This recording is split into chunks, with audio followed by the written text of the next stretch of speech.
안녕하세요. 저는 이제 환갑을 지난 평범한 아줌마입니다. 60년 넘는 세월 인생 살아보니 참 별의별 일이 다 있다 싶습니다.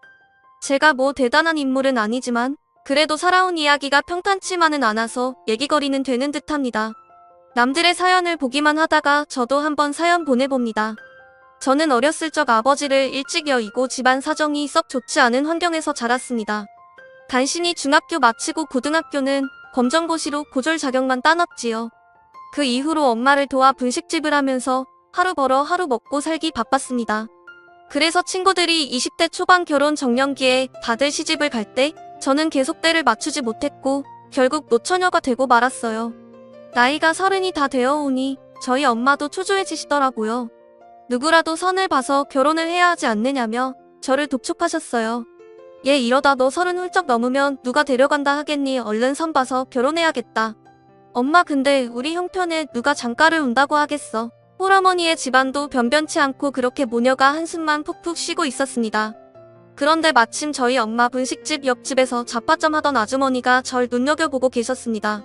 저에게 먼 친척 중에 나이대 비슷한 조카가 있다며 한번 선을 보지 않겠냐고 하시더라고요. 저희 엄마는 그 사람도 왜 늦게까지 장가를 안 간 것이냐고 의심을 하시더라고요. 혹시 무슨 하자 있는 거 아니냐면서 말이죠. 그랬더니 그분이 하시는 말씀이 이랬습니다. 아이고 하자란요. 아버지도 와서 사업이 워낙 바쁘다 보니까 결혼이 좀 미뤄져서 그렇지 정말 좋은 자리예요. 어때요? 한번 나가나 보라고. 그래서 저는 선자리에 나가게 되었어요. 선자리에 나온 상대는 썩 잘생긴 외모도 아니고 유창한 말솜씨가 있는 것도 아니고 그저 평범하고 무뚝뚝한 남자였어요. 그래도 아버지께서는 오랫동안 사업을 하셔서 집안 사정이 나쁘지 않고 그 사람도 대학까지 졸업할 정도로 공부도 제법 했더라고요. 저는 이런저런 조건을 봤을 때 그 사람과 결혼하면 괜찮겠다 싶었고 그 사람도 여자에게 특별히 많은 조건을 기대하지 않고 그저 내조 잘할 사람 찾는다고 하였습니다. 그래서 저를 꽤 마음에 들어했고 저희는 서로 마음이 맞아 결혼까지 금방 이르게 되었어요. 결혼 후 저는 평범하게 가정주부 생활을 했습니다. 당시로는 노산으로 아이 둘을 연년생으로 낳았어요. 첫째는 딸이고 둘째는 아들이었죠. 그래서 아이들 키우면서 겉으로 보기에는 평범한 생활을 해왔습니다. 그러나 마음이 편했던 것은 아니었어요. 남편 때문에 속이 상했던 기억이 많이 있었죠. 남편이랑은 대화 자체가 잘 되지 않았어요. 남편은 TV를 보다가도 무슨 얘기가 나와서 제가 한마디 하려고 하면 맨날 비웃으면서 이렇게 말하곤 했어요. 고등학교밖에 안 나온 주제에 뭘 안다고 말을 해. 집에서 살림이나 하면서 뭐 아는 게 있어 이러면서 애들 앞에서 저를 공공연히 무시했어요. 어렸을 때는 못 모르던 애들도 나중에 크니까 아빠가 엄마 무시하는 거 다 알더라고요. 틈만 나면 고등학교도 검정고시로 간신히 졸업했다. 아는 거 없다. 집에서 살림이나 한다. 이런 말로 저를 무시했어요. 그런 와중에 사춘기 오니까 딸부터도 저를 무시하더라고요. 제가 공부 열심히 하고 학교 생활 잘하라는 말만 해도 딸은 눈에 불을 켜고 이렇게 말했어요. 엄마가 뭘 안다고 그래. 엄마가 학교나 제대로 나왔어. 아빠 덕분에 사는 주제에 뭘 안다고 나한테 이래라 저래라야. 뭐너 엄마한테 그게 무슨 말버릇이니? 그러니까 참견 좀 하지마. 딸아이는 저한테는 이렇게 쏘아붙이고는 제 아빠 앞에서는 세상 착한 딸이었어요. 아빠는 밖에서 사업도 하고 대학까지 나와서 존경할 만하고 저는 아니란 거였겠죠. 사춘기 잠시 잠깐 그러려니 했는데 20살이 넘어서도 계속 그러더군요. 남들은 딸과 친구처럼 잘 지낸다는데 저는 참 외로웠어요. 이런 제 마음을 달래주는 건 아들밖에 없었죠. 아들은 성품이 듬직하고 다정한 데가 있어서 제 아빠가 어렸을 때부터 절 무시하는 말을 해도 그저 한 귀로 듣고 한 귀로 흘리고 저를 위로해주기도 하고 저를 무시하지도 않았어요.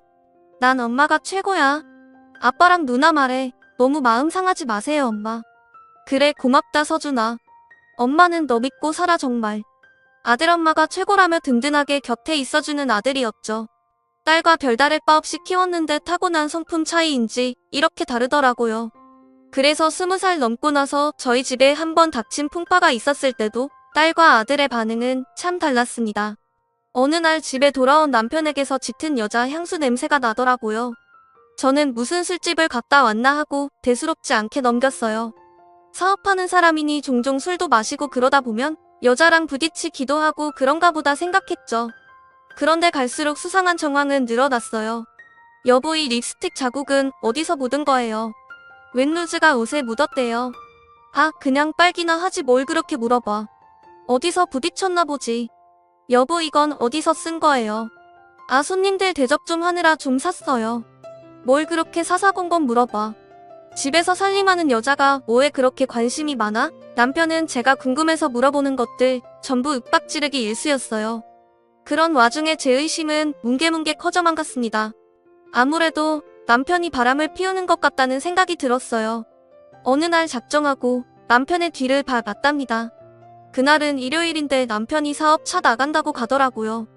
차도 안 쓴다길래 잘됐다 싶어서 얼른 옷을 입고서는 남편을 따라 붙었어요. 그런데 충격적인 장면을 보게 되었어요. 남편이 딸만치 어린 여자랑 모텔에 들어가는 것이 아니겠습니까? 그 여자한테는 참 다정하게 웃고 있더라고요. 어이가 없었습니다. 집에서는 맨날 사업 안 풀린다며 인상만 푹푹 쓰고 있던 사람이 어쩜 그렇게 다정하게 여자를 위해 주던지요. 모텔로 들어가는 뒷모습을 보면서 저는 피눈물을 흘렸습니다. 그리고 핸드폰을 들어 사진을 찍었지요. 그날 밤 저는 집에서 혼자 조용히 있다가 집에 들어온 남편에게 딱 달했습니다. 당신 바람 피우는 거예요. 아까 나 전부 다 봤어요. 그 여자랑 참 다정하게 모텔까지 가던데 당신 도대체 어쩜 이럴 수가 있어요. 아, 이 여자가 이제 남의 뒤까지 밟아 왜 이래? 진짜 남자가 바깥일 하다 보면 그럴 수도 있는 거지. 뭐 그래서 어쩌라고 이혼이라도 하자는 거야. 좋아, 이혼하려면 해. 그런데 이 집도 내 거고 애들 키운 것도 내 돈으로 키운 거지. 당신이 한 일 뭐가 있어. 맨몸으로 나가려면 나가고 한 푼도 위자료 이런 건 바라지도 마. 저는 어이가 없어서 남편에게 마구 고함을 지르면서 싸웠어요. 그동안 참고 살아온 세월이 억울해서라도 바락바락 대들었어요. 남편은 아예 철판을 깔고 자신은 잘못한 게 없다고 큰 소리를 치더라고요. 남자가 바람 한 번 안 피우는 사람 어딨냐면서요. 저는 어이가 없었습니다. 그런데 그때 딸과 아들이 밖에서 들어오면서 저희가 싸우는 모습을 전부 보게 되었어요. 물을 것도 없이 저희 말하는 얘기 듣고는 전부 무슨 정황인지 알게 되었죠. 아들은 제 편을 들어주었습니다. 아빠, 엄마가 집에서 얼마나 고생하시는데 그런 짓을 하세요. 아빠 제정신이에요. 아들이 화를 내면서 이렇게 말하자 딸은 오히려 아들에게 눈에 불을 켜고 따발총처럼 쏘아붙이더라고요. 얘, 너는 무슨 말을 그렇게 해. 엄마가 집에서 하는 일이 뭔데 기껏해야 살림하고 집안 청소하는 거잖아. 우리가 이렇게 사는 게 다 누구 덕인데 아빠가 밖에서 고생하고 사업하는 덕이잖아. 아빠 기죽을 거 없어요. 살면서 실수 한 번 안 하는 사람이 어딨어. 엄마랑 너는 대체 이해심이라는 게 없니? 물론 사자껌껌 제 아빠처럼 저를 무시하는 딸이었지만 이번엔 다를 줄 알았는데 제 착각이었어요. 딸은 아빠 편을 들면서 저를 또 무시하더군요. 그리고 엄마 집에 있으면서 맨날 그렇게 있으니까 아빠가 바람나는 거 아니야. 좀 꾸미고 남들처럼 자기 관리도 하고 화장도 하고 좀 그래봐. 내가 남자라도 엄마 같은 여자는 싫을 것 같으니까. 딸의 이 말에 저는 피눈물을 흘렸습니다. 머리가 어지러워서 쓰러지기 일보 직전인 상태가 되었고 아들이 저를 부축했어요. 저는 그날 이후 몇 날 며칠 생각했어요. 도저히 남편을 용서할 수가 없었습니다. 여자로서도 너무 자존심이 상했고요. 제가 빈털터리로 나가는 한이 있더라도 남편과는 이혼을 해야겠다 생각했어요. 그렇게 며칠 동안 생각을 거듭한 끝에 변호사에게 자문도 받고 이혼 준비를 하던 어느 날 일이 터졌습니다. 남편이 갑자기 헐레벌떡 들어오더니 이렇게 말하더군요. 여보, 지금 당장 나가자. 일단 피하자고. 저는 영문도 모르고 남편을 따라갔습니다.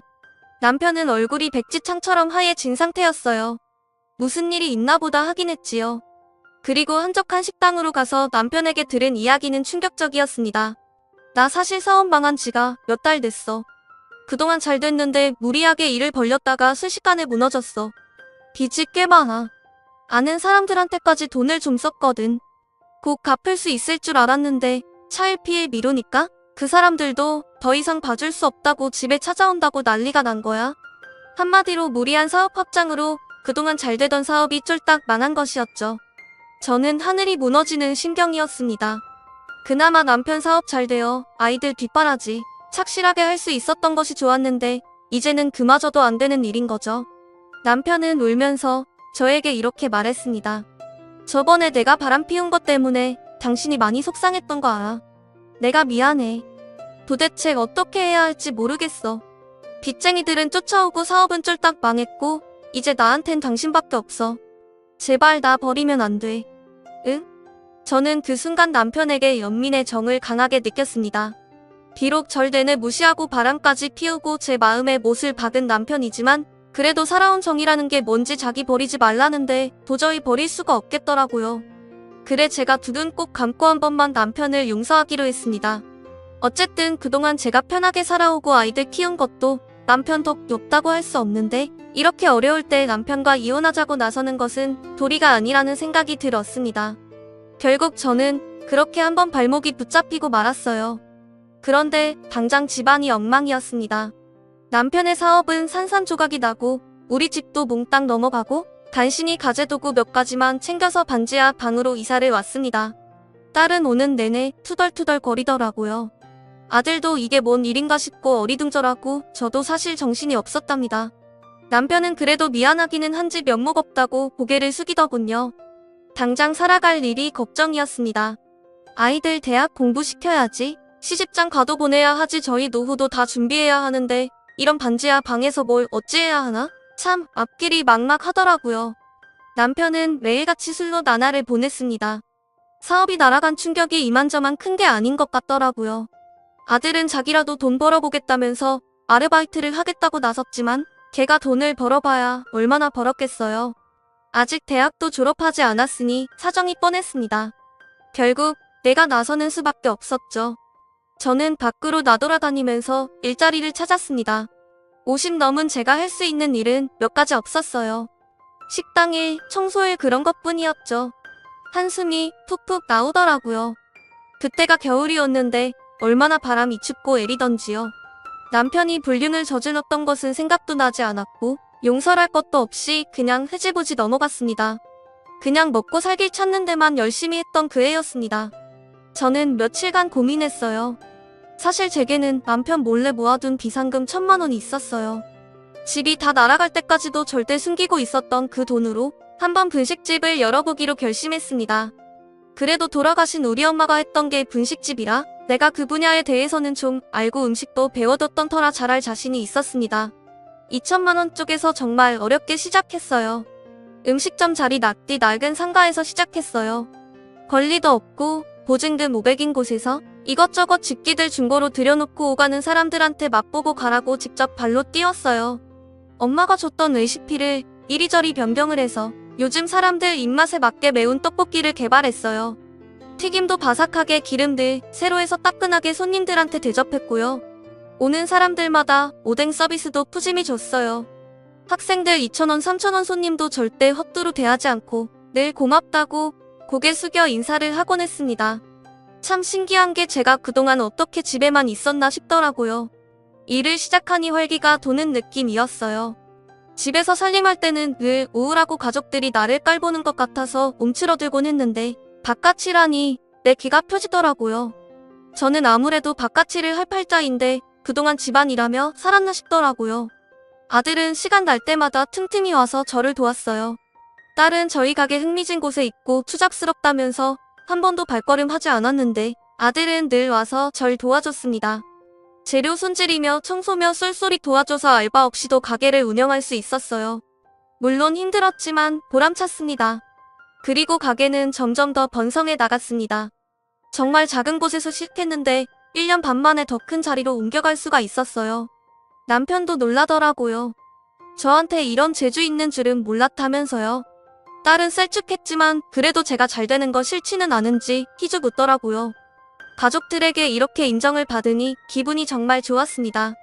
남편 사업 실패로 우중충했던 집이 제 분식집이 잘 되니 조금씩 살아나기 시작했어요. 남편도 가끔씩은 저희 가게 나와서 저를 돕기 시작했죠. 가게를 넓히고 나서는 아들이 나서서 인터넷에다 가게 이름도 올리고 홍보도 많이 했어요. 저는 영업시간도 밤늦게까지 연장해서 젊은 손님들을 모으는 데 애를 썼어요. 회사원이나 대학생들도 저녁 마치면 와서 먹고 갈 수 있게요. 그렇게 몇 년을 정신없이 일을 했어요. 그러던 중에 어느 날 딸이 그러더라고요. 엄마 나 결혼하고 싶은 남자가 있는데 그 사람 보여주기에 우리 집이 너무 창피한 것 같아. 이런 집에 누가 장가오려고 하겠어. 딸은 온통 곰팡이 핀 반지하에서 사위 맡기가 너무 민망할 것 같다면서 이렇게 말하더군요. 엄마 이제 사업도 잘 되는데 우리 전세로 어디 아파트라도 들어가면 안 돼. 나 너무 창피해서 얼굴을 못 들 것 같다고. 이런 딸의 입장도 이해가 되더라고요. 딸도 정년기에 얼른 시집가야지 늦어지면 저처럼 고생할 것 같아 저는 시집간다는 말에 마음이 놓이던 차였어요. 사실 사돈이며 사위며 한두 번은 우리 집에 올 텐데 반지 하방을 보이긴 정말 좀 민망하긴 하겠더라고요. 그런데 참 어려운 것이 가게에 쏠쏠이 들어간 돈이 많았어요. 집기도 중간중간 바꿔야 하고 가게 넓히는데도 또 돈을 썼고 사실 사업은 잘 되어가고 있었지만 제 손에 쥔 돈은 얼마 있지도 않았어요. 빚 갚는 데에 다 쓰기도 했고요. 손에 쥔 것은 몇천 정도인데 이걸로는 전세집은 어림도 없었죠. 그런데 기대에 찬 딸의 눈빛을 차마 외면할 수는 없더라고요. 남편도 그때 들어서 이제 반지하방 지겹다면서 징징거리고 있던 차였답니다. 얼른 빚 들어오는데 좀 가고 싶다고 어린애처럼 저를 조르던 차였어요. 그래서 독전은 큰 결심을 했어요. 사업도 잘 되던 차니 전세는 못 구하더라도 월세로 집을 옮겨가기로 한 것입니다. 딸 시집 보낼 때까지라도 월세로 좀 번듯한 집에 살기로 결심을 했어요. 그래서 동네에 좀 괜찮은 아파트 월세를 구하게 되었어요. 딸은 신이 나서 방방 뛰더라고요. 드디어 반지하방 벗어나니 얼마나 좋았겠어요. 남편도 좋아서 입꼬리가 올라가고요. 아들도 좋은지 엄마 최고라고 연신 칭찬을 하더라고요. 비록 매달 월세 내야 해서 불안한 생활이었지만 저도 이사를 하게 되어 기뻤습니다. 옮기는 집은 방 3개 욕실 2개 있는 평범한 아파트였지만 전에 살던 반지하방에 비하자면 마치 대걸 가도 같은 집이었죠. 남편은 절 붙잡고 진지하게 이렇게 말하더군요. 여보 그동안 나 때문에 고생 많았고 마음 많이 상했지? 앞으로는 내가 정말 잘할게. 그동안 내가 미안했어. 말이라도 그렇게 해주니 참 고맙더라고요. 그렇게 이사를 하고 저는 사업에 여념이 없던 어느 날이었어요. 영업장에서 좀 늦게 마감을 하고 나오는 길인데 남편 뒷모습이 보이더라고요. 남편이 뭐 하다가 이 시간까지 집에 안 가고 있었나 갑자기 의문이 들었어요. 그리고 차려입은 모양새가 평소보다 훨씬 신경을 쓴 것 같더라고요. 여자의 직감 왜 그런 거 있잖아요. 저는 저도 모르게 남편의 뒤를 살살 밟았습니다. 그런데 뭐 오래 볼 것도 없었습니다. 잘 차려입은 남편은 가게에서 나오는 웬 여자와 다정히 팔짱을 끼더니 모텔이 있는 쪽으로 총총 향하더라고요. 어이가 없었습니다. 또 바람이라니요. 이제 좀 먹고 살만한데 또 바람이라니요. 저한테 잘하겠다고 고생했다고 말한 게 얼마 전인데 그 다짐은 어디 가고 여자랑 바람을 피우나 하늘이 무너졌습니다. 빚덩이에 올라 죽을 뻔한 거 제가 다 살려놨더니 이제 저 모르게 저런 짓을 하고 다닌다는 게 너무도 원통했어요. 그런데 모텔 있는 쪽으로 가던 남편을 놓치고 말았어요. 모텔 중 한 군데로 들어갔는지 순식간에 사라졌더라고요. 저는 사진을 찍지도 못하고 증거도 하나 못 남기고 그냥 울 수밖에 없었습니다. 집에 들어와서 어째야 하나 곰곰이 생각을 하고 있었습니다. 남편은 태연하게 내게 전화를 해서 오늘 친구를 만나서 술 마시느라 새벽에 들어온다고 거짓말을 하더라고요. 저는 부들부들 떨렸지만 일단은 모르는 척 넘어갔어요. 그리고 새벽에 남편이 들어왔을 때 저는 기다리고 있다가 남편에게 벼락같이 따졌습니다. 당신 또 바람 피우는 거지 나다 알고 있어. 도대체 당신 어떻게 나한테 또 이럴 수가 있어요. 나한테 미안한 생각도 안 들어요. 생각해보니 그게 실수였어요. 남편은 이번에는 제가 증거가 없는 걸 아는지 딱 잡아떼더라고요. 내가 뭘 바람을 피웠다고 그래. 당신 증거라도 있는 거야. 전 이렇게 비겁하게 나오는 남편 앞에서 증거를 들이밀지도 못하고 부들부들 떠는 수밖에 없었죠. 이 소종을 아이들이 다 듣게 되었어요.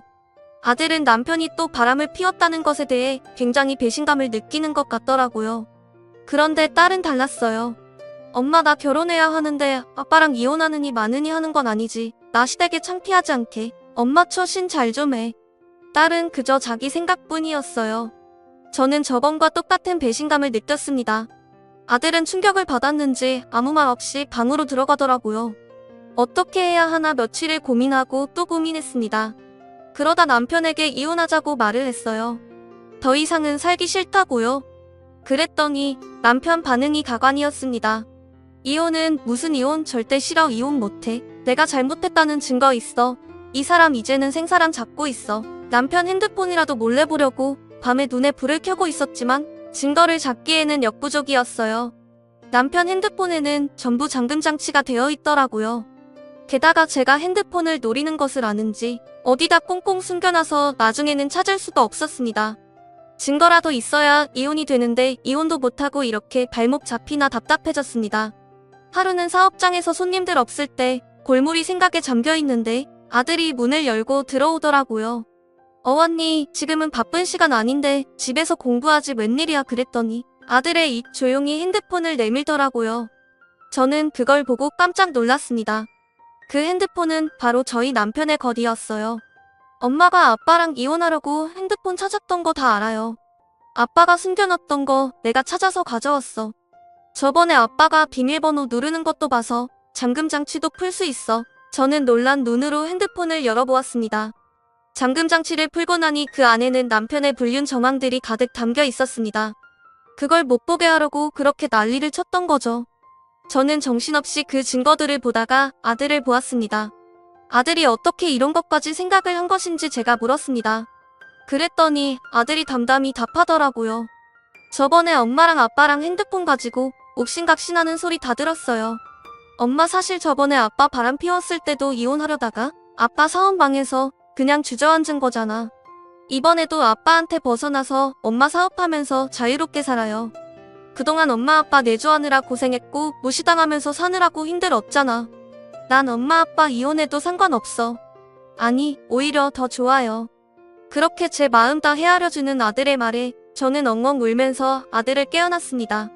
그리고 저는 당장 그 증거를 가지고 변호사를 찾아갔어요. 카톡 대화하며 같이 찍은 사진이며 전부 증거가 되었고 남편은 꼼짝 못하고 이혼을 당할 수밖에 없었죠. 남편은 아들에게 이렇게 소리를 쳤습니다. 너 하나밖에 없는 아들놈이 아빠 편을 안 들고 증거를 쪼르르 갖다 바쳐? 네가 그러고도 남자라고 할 수 있냐? 그러니까 아들은 화가 나서 대들더라고요.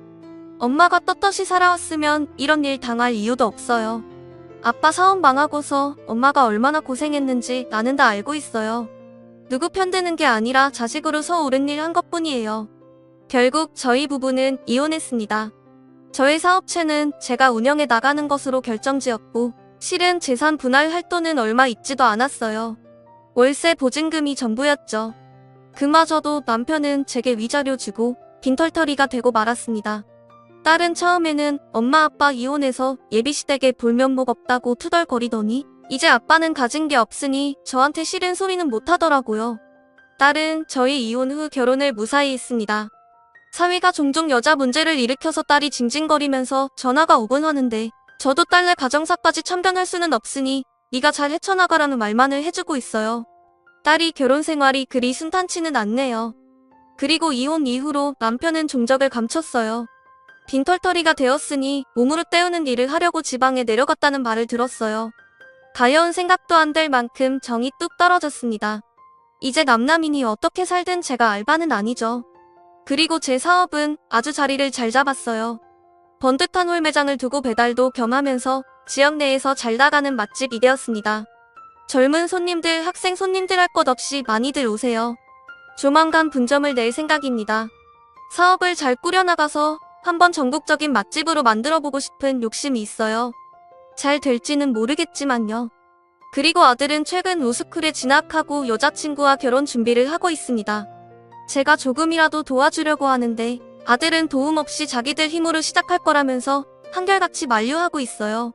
아들 결혼 때나 남편을 볼지 어떨지 모르겠네요. 연락도 잘 안 되니 아들 결혼 때도 못 오는 거 아닌가 그런 생각도 드네요. 어쨌든 저는 요즘 참 홀가분한 마음으로 사업에만 신경 쓰면서 저를 아끼면서 살고 있어요.